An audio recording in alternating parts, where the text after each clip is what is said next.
Hi, I'm Kaili Parker-Price, and I've been involved with the Valley since I was about 18 years old. Wrote for the Gympie Times. I'm a journalist, and met my husband through friends when I used to go out water skiing there. Well, he wasn't my husband at the time. And so I've been I'm not a local because I married a local, and I still don't think I'm actually, even I don't think my mother-in-law thinks I'm a local. But yeah, so I have been involved, I've commentated, I've lived there, still live there.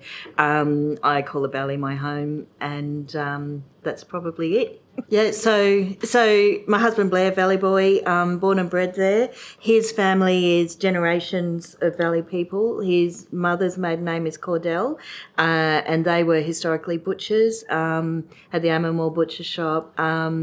She talks about catching the train to Gympie to go to various events, and Blair grew up in Imbil, and he was a water skier. He worked in the timber industry, with CSR at the time, and then Carter Holt Harvey. His father's family, the Price family, were Longtime Valley family as well.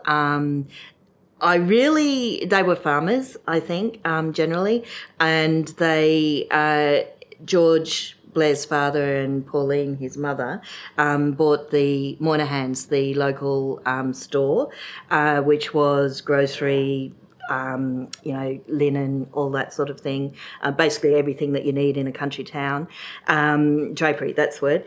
And so they had worked there and then were able to take it over and run it. And Blair actually tells the story of being in a playpen next to the counter while his parents worked, and they worked very hard. It was long days, and they also had cattle as well. So they have bred Herefords and showed Hereford cattle, beef cattle, and so Blair grew up in that kind of environment.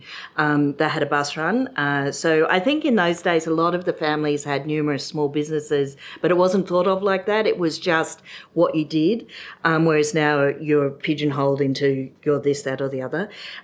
So they were, integral part of the Imbil community, and there were a lot of people at the time, old families like the Luttons and the Dwyers and everything, and they all just mixed together and did what they did. The show on the show society, they played bowls, they, water skied and all that sort of thing.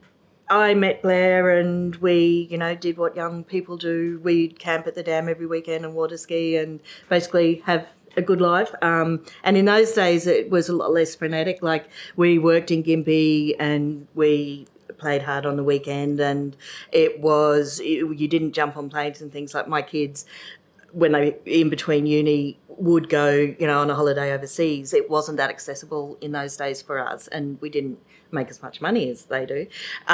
So we basically were going out with work. Blair ended up getting a job in Brisbane, and I obviously went with him. So we moved to Brisbane and then bought a house in Oxley, got married, had both the children in Brisbane. So I've got two girls, and we got to the point where we didn't want them to grow up in the city, and the opportunity to come back to, at the time, his mum was by herself because his dad had died. So she was on the farm, and it all just fell into place that we wanted a better lifestyle for our children. We were still coming back to the Valley and Gympie most times anyway on weekends. So we thought, well, let's move Pauline off the farm. We'll move on to the farm and we'll give it a year. That was September 1999.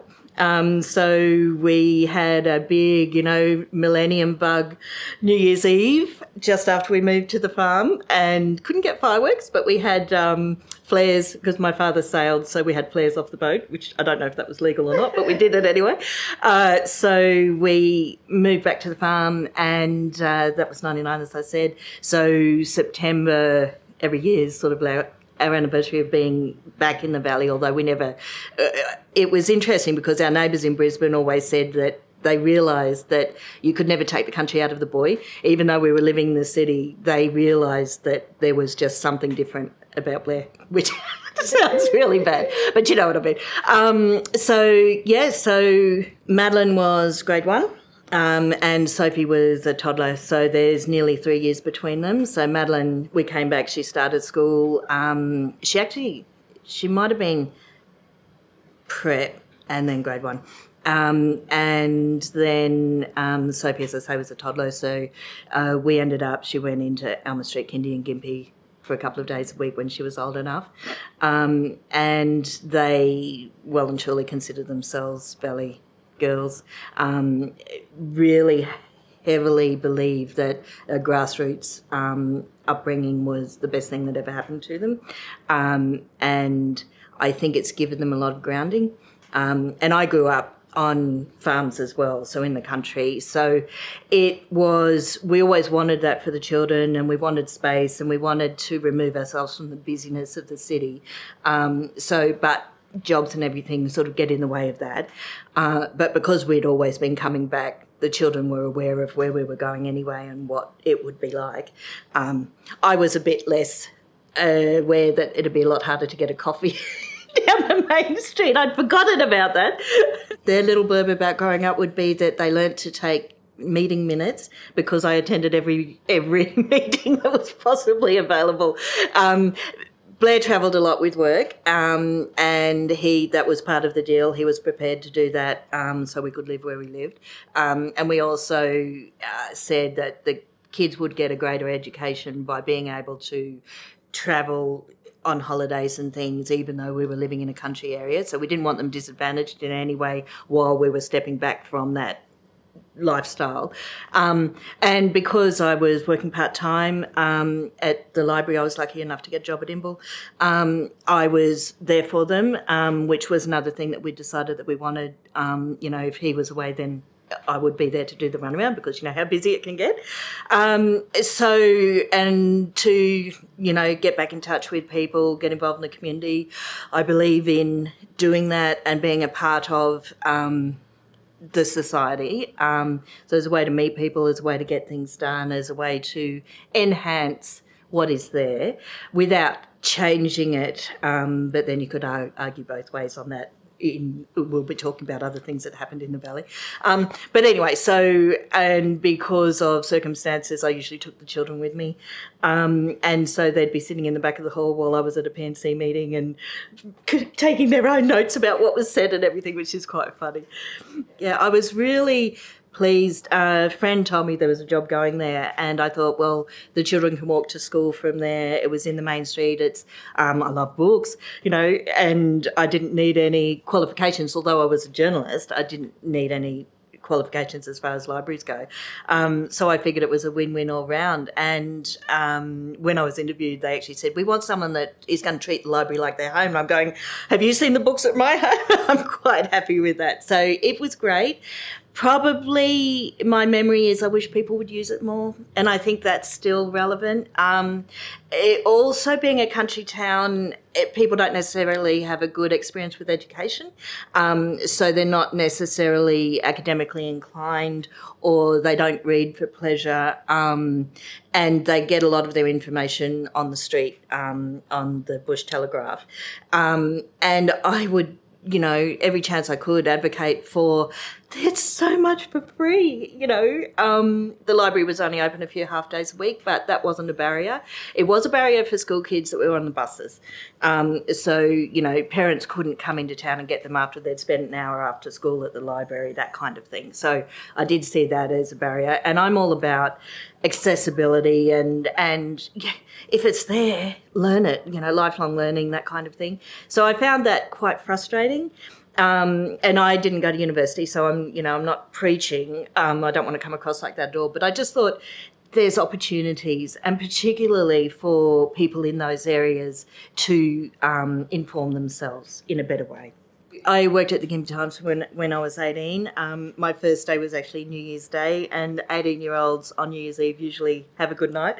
So I was a little bit dusty when I turned up for my very first day. Hopefully they didn't notice that too much. It was fantastic. I started work there with the old typewriters. So I started on typewriters, and then we went to computers and so forth. So it was really weird because you would set the typewriter up and work on your copy paper and then sit it down and type. And I didn't learn typing at school because I was a very good English student, and when I did the interview for the paper, they said, you'll learn to type when you've got the headphones on and everything else. So anyway, so I was going out with Blair at the time, and so I was using him for a source of stories because journalists on a small country paper do lots of rounds, and of course I got handed the Mary Valley rounds. For a long time after I left the paper permanently, I was still doing a Mary Valley column, which was really anything that came across my desk. I did start at the paper in Gympie doing the social column, which I look back now and I go, do not pull that out. It was like who married who and what the dress looked like. And so I'd like to think the Mary Valley column was a bit more newsworthy. I do blame my husband for sending me up the garden path with a couple of story ideas. So they'd told me about this fellow who, still drove his horse and buggy around Imbolc. I thought, wow, this is gold, what a great story.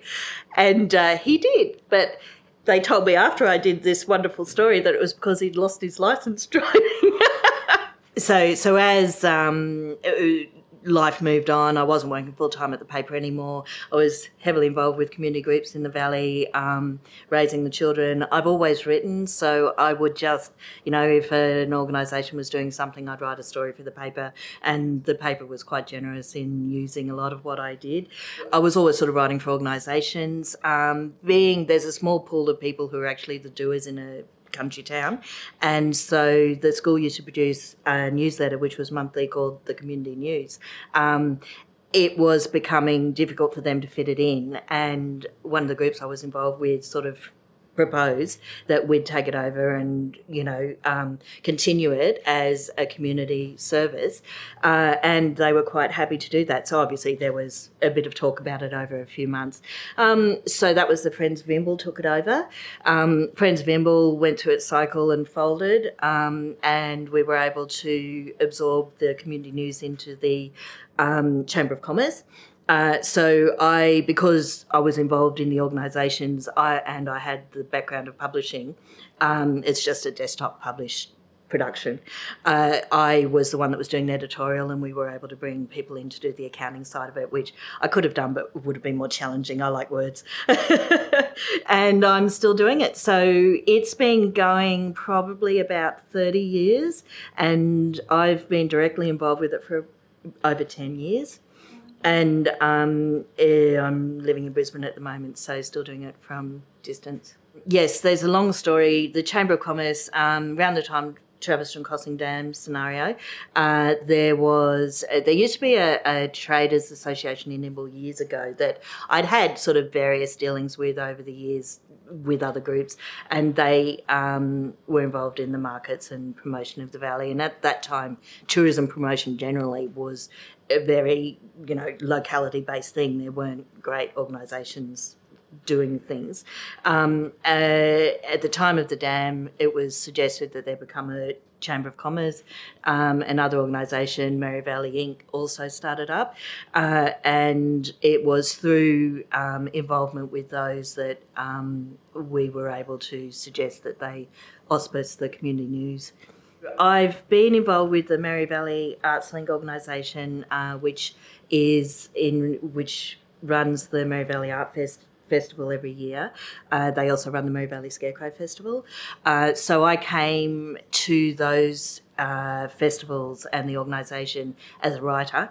I would do media releases for them to promote, because there's not a lot of events in a small town, but they are important, and they just mark the year for so many people.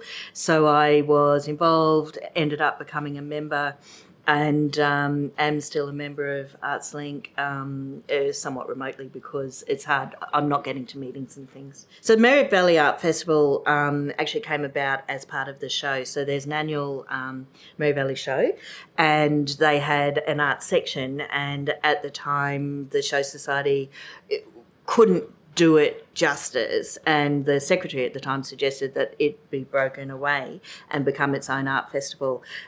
So we were 10 years last year, or it might have been the year before. I get my... Yes. Anyway, and so it became the Art Festival, Grassroots Arts Festival, to support local artists, but also the wider South East Queensland region. And we've built it up over those 10 years or so to be quite a recognised small art festival.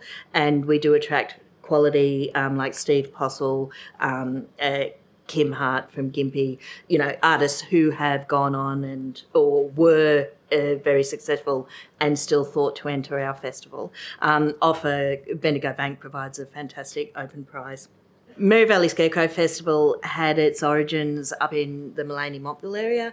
One of the community groups up there sort of got it off the ground, and then it was pulled down through the valley to Dagan and Lagoon Pocket area around mid-2000s. The Mary Valley Inc., the organisation at the time, was, very keen to revitalise it and grow it in our area as a bit of a tourist attraction. The idea is go scarecrow spotting, drive through the valley, have a coffee, have a pub lunch as a bit of a tourist driver. And it was identified in some tourism studies at the time that the self-drive market from Brisbane, we're within that 2-hour area, perfect. And it's quirky and it's country and corny.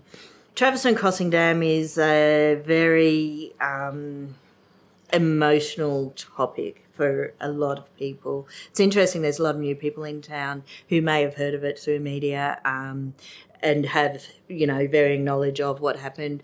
We were directly involved in a number of ways. Our farm was in what they called the buffer zone, which was the upper reaches. So with a full dam, one of the tributaries would have cut our place in half.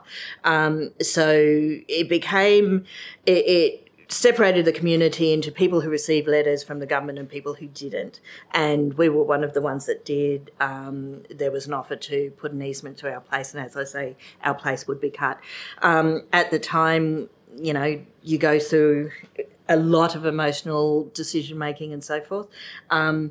I heard about the dam when I was actually coming from a community group meeting, funny story, and it was a radio announcement where they were interviewing the mayor at the time, and this great announcement of this dam that was going to be fantastic for the region.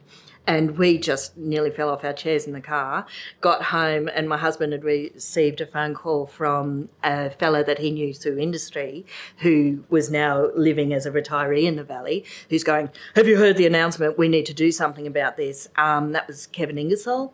So he and Rick Elliott were key drivers in the fight. So I came at it from... as a personal experience owning a property, as a community resident, wondering about the future for our kids and what it would mean for the area, because it did break the connections in a lot of ways. And then I obviously offered myself to be part of the committee, did some media and that sort of thing for them. So it was an eye-opener, definitely. I'm easygoing, trust people, all the rest of it, and also because I'm a country girl, have an understanding of, you just assume things go along like this, and then you don't have a lot of money in community organisations or in community generally, and you had the government onslaught, people coming and staying for weeks at a time in motels and having meetings, and it was that contrast between people who lived in the city who were coming to do what they wanted to do and people here who didn't have a lot of money, farmers who had never thought about moving, who were then being told, and at the time it was voluntary, but you go to a farmer who's 80, whose children aren't going to take over the property, what decision do you make? You haven't even thought that far. So it was very traumatising in a lot of ways. I made the decision early on, because I was involved in this particular group, that we would work with the government for the best way forward.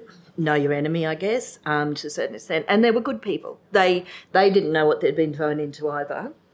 So it was challenging all round.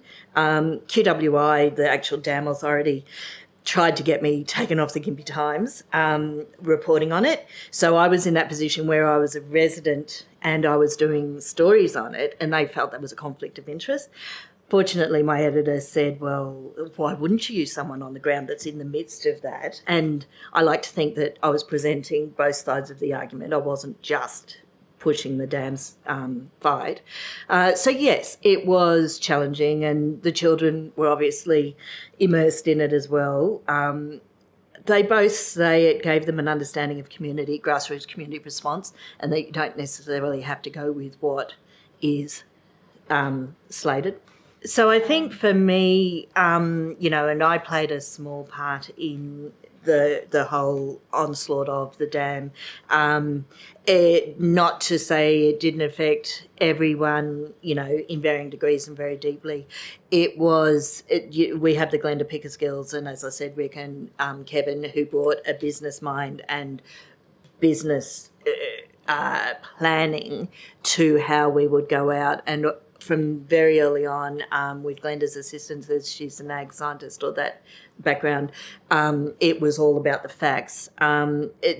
The site was one of a number of dam sites in Queensland. It was never highly rated as a successful dam site. And then, of course, you had the talk about the endangered species and so forth. So it was many years, and I think we all still have some residual effect from that.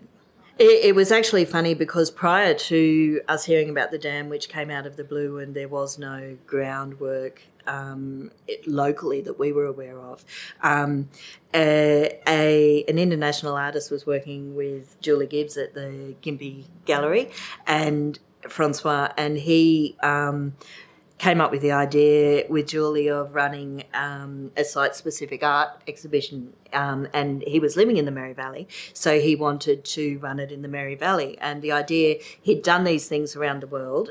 He's an amazing fellow, very striking Frenchman, and the upshot was that they brought 10 international artists of renown to be hosted on 10 farms in the Mary Valley, and then there were another 4 artists who were also hosted, and so they did more regional works, and then the 10 artists on the farms did a site-specific art, so relating to the environment, the stories that they hear about that place, using materials usually from that place. So we had everything from a beautiful dead tree that had checked out squares all the way up, and there was a story behind that. We had a German artist on our place, Cornelia, and she was quite affected by stories of the Indigenous experiences on our property at Imbil, and so she came up with a fantastic red painted reed spear that pierces through a dead tree on our place. I've got a photograph of my husband and Cornelia at the top of 3 ladders in the bucket of the tractor installing this piece, which would not have passed risk assessment. But it was amazing, again, for young children and myself. I'm a writer. I'm not, I appreciate art, but this brought art into our area and was a great eye-opener. And the whole community aspect, the blending of the villages, we had welcome events for the artists in each town, so it pulled people through the valley to each town, and that actually laid the foundation for the valley pulling together when the next thing came along, which was the Traviston Crossing Dam. When I was asked to do this, I was thinking about, how the valley has changed. So my involvement's been over 30 years directly, although I've been in the Gympie area a lot longer. It has changed, certainly with the lack of international travel available. Our weekends are very busy in Imbil and the Mary Valley with campers. So, as a local, it's like I have to fight for a car park in my own town, which is not a good scenario. But by the same token, the ebb and flow of trade, it's fantastic to see businesses doing well after such a, you have good and bad tourism over the years. So I think things which are just changes as the world becomes a different place. The car park at Barumba Dam, because that was a heavy part of my involvement with recreationally water skiing up there, it used to be beautiful willow trees on a grassy slope into the dam, and then in their wisdom they came along and redeveloped it with a fence and bitumen car park for boat trailers and things. So things like that, while they make it more convenient, you lose some ambience along the way. I think that's sad. I do miss having the Gympie Times, the daily newspaper, and not just because I was involved with it, but, there's the stories of one family would buy it in town and it would be shared down the street. But that there is a disconnect now with people knowing what's going on with their local council and the local area, because you don't have that daily. A lot of people aren't digitally orientated. So I think that's a sad thing, and the steam train doesn't come anymore. So I met my husband water skiing at Barumba Dam, and it was that was something he had done forever. His parents have told me he was 5 or 6 when he got on skis. The dam was built in 1964, so that's when Blair was born, but his parents were among the first to water ski on the dam. So as local business people, they were involved in the camp and the building of it, and then they went on to use it recreationally. And of course it's an irrigation supply, so it's a very important piece of infrastructure for the valley. But we used to water ski every weekend, and I'm not elegant, but I can do it. And we have many stories of camping up there on the weekend. At the time I met Blair, there was a water skiing association, and they put on a show when I first met him and did the tower with 3 skiers, 2 skiers, 1 skier, that kind of thing. So that was all, to be involved in that is just fun. And when you're early adulthood, you're just going out, you've got fast boats, you've got fit people, and you just have a whale of a time. I've actually got a photograph of 3 of the guys barefooting on the dam, so 3 up behind the boat, which is stunning to watch. And they all wish they could do it now. They're all a bit older now, but skiing has gone more to wakeboarding, so you don't see a lot of skiers and barefooters in our region anymore. And I think that's a bit of a shame, but it's a great day out. That's something I do miss, is the wet season. We haven't had, there's been a bit of stuff on social media at the moment about 10 years since the horrible floods in the Lockyer Valley and Gympie, like Brisbane, it was very widespread, and you miss that flood rain. It can be detrimental, and you certainly don't want the flood rain that's going to be damaging, but we don't have our water holes. They're full, but it's a green drought. We still don't have that depth of the water table that we need. We've got a billabong behind our house and it's not full, so the water table is not there yet, but we've got grass up to our shoulders. But we live on what they call Imbil Island, so it's surrounded by the Anna branch of Yabba Creek. So you have Yabba Creek and then you have the Anna branch, and there's a bridge at each end of the flat, and in a flood we get cut off. So it's only for a couple of days because it comes up and goes down very quickly, but it's certainly a way of life that is integral to the value of the place as a farming community as well. You do. And with a lot of new people moving, they don't know. Like, we all know that, this little crossing here will go under in this amount of rain and so forth. And they're also not, they don't have pantry items like we do. Yeah. They live very much week to week or day to day or whatever. And so the fear of not being able to get anything. But we had a run, a few months ago on toilet paper and bread because they were talking about a rain event. And that's the other thing, the weather reporting is like, we have to warn people, so there's a rain event coming, but it deteriorates into a dribble. Well, when we were at Waluga, Bell's Bridge would go under, start of school, the valley or Bell's Bridge would be cut off and you'd miss those first few days or weeks. My daughter was wanted to have a sleepover in the last week of the holidays at Christmas, and with a friend in Gympie, and we said, and she said, but there's some rain around. They're talking about floods. I'm going, it won't flood. She was there for 3 days. No. And also it took out some major power pole infrastructure in Imbil. And so we had a fridge full because we kill our own meat. So we had a fridge full of meat and she was stuck in town. It was just one of those dramas.